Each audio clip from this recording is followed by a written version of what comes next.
यह कहानी है बिलासपुर गांव की, जहां पर प्रतीक जो कि पढ़ने में बहुत होशियार था और दूसरा भुवन जो कि पढ़ाई ना करने की वजह से खेती बाड़ी ही करता था। दोनों बचपन के दोस्त थे।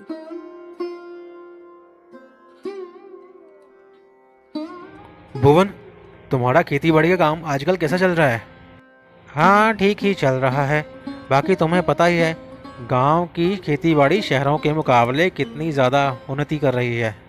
हम गांव वाले काफ़ी पीछे हैं शहरों से। हाँ, वो तो है भुवन। इसीलिए मैं शहर में जा रहा हूँ, ताकि गांव की खेती बाड़ी को एक ऊपर के लेवल तक लेकर जाऊंगा और जल्दी ही डिग्री लेकर वापस आऊंगा। ये तो बहुत बढ़िया बात है प्रतीक। अगर तुम पढ़ के आओगे और हमारे गांव की खेतीबाड़ी एक सही दिशा की ओर जाएगी, तभी तो जा रहा हूं मेरे दोस्त, ताकि बाबा को भी आराम दे सकूं। अब मेरी बारी है। अब मैं सारा खेतीबाड़ी का काम खुद संभालूंगा, एक बार खेतीबाड़ी की डिग्री हासिल हो जाए। कॉलेज में मुझे तुम्हारी बहुत याद आएगी भुवन। तू भी कभी कभार वक्त मिले तो मुझे मिलने ज़रूर आ जाया करना, ठीक है? चल अब घर चलते हैं।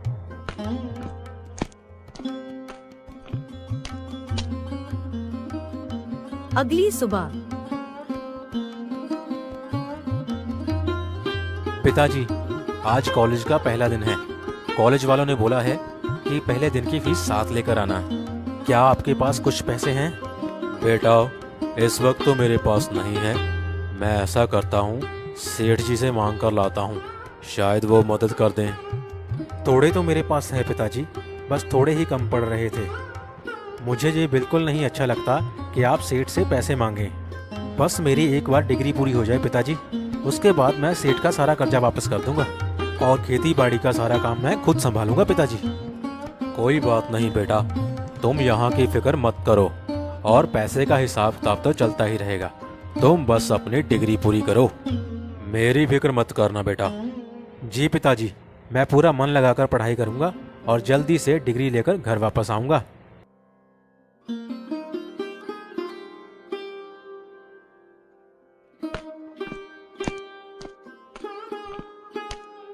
अरे आओ भीमा आओ, लगता है फिर पैसों की जरूरत पड़ गई है तुम्हें। सब ठीक है ना?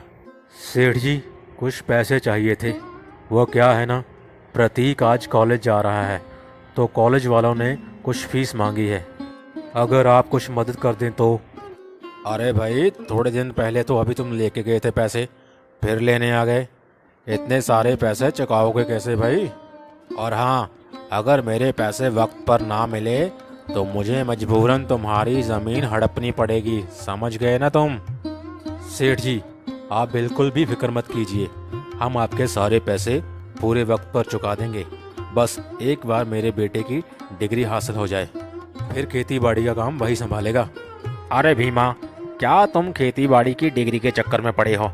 ये पढ़ाई वढ़ाई से कुछ नहीं होता। बेटे को खेती बाड़ी में लगाओ। क्या तुम इतने पैसे वेस्ट कर रहे हो? करनी तो उसने खेती बाड़ी ही है, तो पढ़ के क्या करेगा हैं? बाकी तुम्हारी मर्जी है। ये लो भाई तुम्हारे पैसे। और हाँ, देरी नहीं होनी चाहिए इस बार, वरना जैसा मैंने कहा है वैसा ही होगा, समझ गए? समझ गया सेठ जी, बस आप फिक्र मत कीजिए, आपके पैसे जल्दी चुका दूंगा।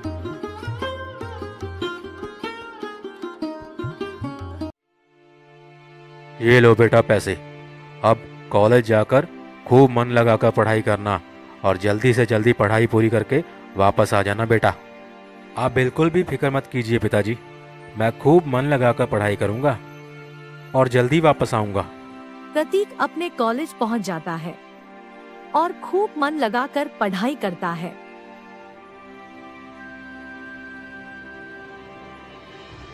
बच्चों, आज हम जिस दवाई के बारे में बात करने जा रहे हैं वो बहुत ही महत्वपूर्ण है।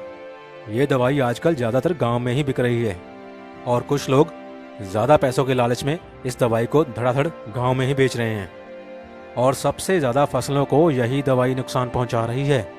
बहुत सी कंपनियां इस दवाई को प्रमोट कर रही हैं और गांव में सबसे ज़्यादा ये दवाई बिक रही है। सबसे ज़्यादा नुकसान खेती बाड़ी को इसी दवाई से हो रहा है, इसलिए तुम्हें इन सब की नॉलेज होनी चाहिए, ठीक है?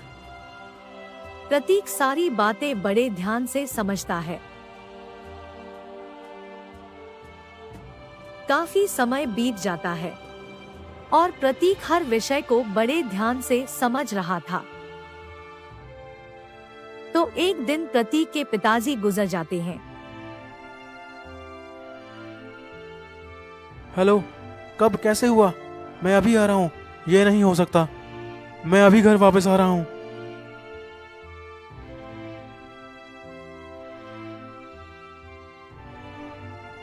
पिताजी के गुजर जाने के बाद प्रतीक बहुत दुखी होता है। उसे संभालने वाला अब कोई नहीं था। दिन गुजरने लगते हैं और प्रतीक पिताजी के जाने के बाद खुद को अकेला महसूस करने लगा था। एक दिन प्रतीक जब घर में बैठा था तो सेठ अपने पैसे मांगने के लिए उसके घर पर आ जाता है। देखो बच्चे, तुम्हारे पिता ने मुझसे कुछ पैसे लिए थे जिसकी तारीख अब जा चुकी है। इसका मतलब ये है कि तुम्हारी जमीन अब मेरी हुई। जा तो पैसे दो, वरना जमीन तो है ही। सेठ जी, आपको तो पता ही है पिताजी के जाने के बाद मैं कितना अकेला पड़ गया हूँ। आप मुझे कुछ समय का वक्त दीजिए, मैं आपके सारे पैसे वापस कर दूंगा। देखो, ये इमोशनल ड्रामा मुझ पर काम नहीं करने वाला। मुझे तो सिर्फ मेरे पैसे चाहिए, बस। जब तुम्हारे पास पैसे होंगे तुम अपनी जमीन छुड़ाकर ले जाना भाई। मैंने कब मना किया है?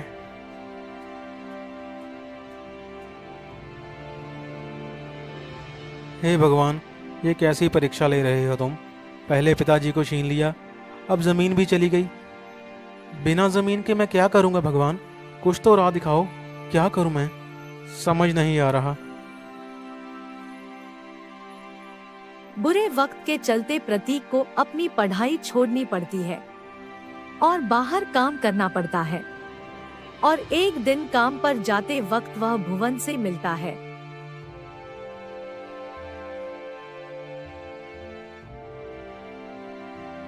भुवन, क्या हाल है मेरे दोस्त? कैसा चल रहा है तुम्हारा खेती बाड़ी का काम? काम पर जा रहा था, सोचा तुमसे मिलता जाऊं। वैसे भी पिताजी के जाने के बाद वक्त का पता नहीं चला किधर जा रहा है। तुम बताओ कैसे हो? क्या बताऊं प्रतीक, समझ नहीं आ रहा।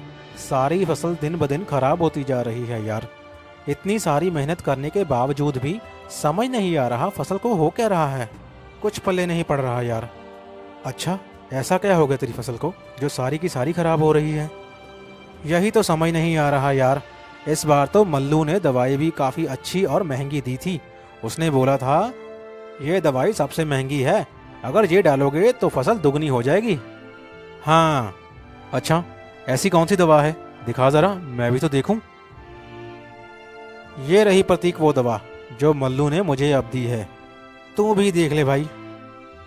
उस दवाई को देखकर अचानक से प्रतीक को अपने टीचर की बात दिमाग में आती है।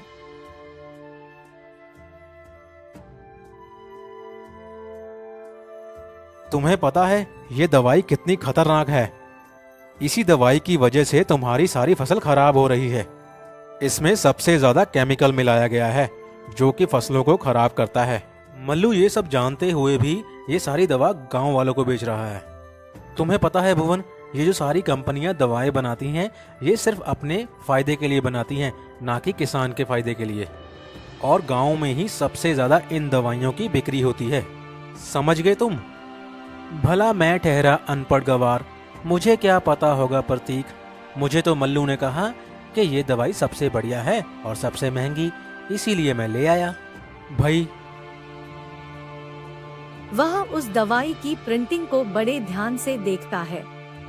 अच्छा, मुझे ये बताओ, ये दवा तुम्हें उसने कितने की दी है? 2000 रुपए की, और बोला था कि मुझे सबसे कम में दे रहा है। तुम्हें पता है इसकी MRP 1500 रुपए की है और ऊपर से 500 रुपए तुमसे और ज्यादा लिए है उसने, जो कि कानूनी तौर पर गलत है। बस बहुत हो गया, अब इस मल्लू को मजा चखाना ही पड़ेगा।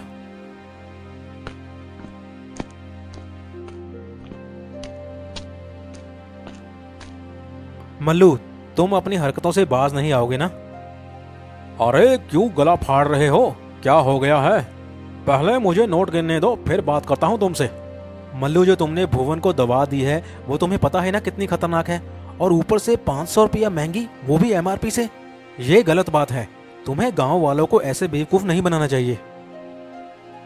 अरे भाई, तुम क्यों इतनी फिक्र कर रहे हो? तुम्हारी तो जमीन नहीं है ना, फिर भी इतना क्यों फिक्र कर रहे हो? और एक बात, वो दवा मुझे महंगी आती है, इसीलिए मैं गांव वालों को महंगी ही बेचता हूँ। क्यों भाई, मैं भी तो इस गांव का हिस्सा हूँ और ये मेरा दोस्त है, इसकी मदद करना मेरा फर्ज है। ये सब इतना पढ़े लिखे नहीं हैं, ये जानकर भी तुम इनका फायदा उठा रहे हो। बाकी तुम्हें अभी पता चल जाएगा। देखो, जिसको खरीदनी है दवा खरीदे, मैं तो इसी भाव में बेचूंगा। भाई बिजनेस है, फ्री में सब थोड़ी बांटूंगा, पैसे कमाने के लिए बैठा हूँ। तुम्हें जो करना है कर लो।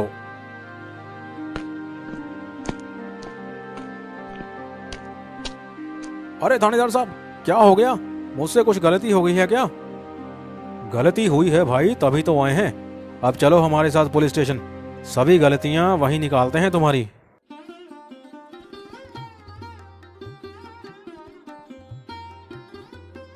प्रतीक, तुम्हारा बहुत बहुत धन्यवाद दोस्त। तुम्हारा ये एहसान कैसे चुकाऊंगा भला मैं? अरे भुवन, तू मेरा दोस्त है यार, तेरी मदद करना मेरा फर्ज है यार। दोस्ती में भला किस बात का धन्यवाद है? प्रतीक, मैं कई दिनों से तुमसे एक बात करना चाहता था।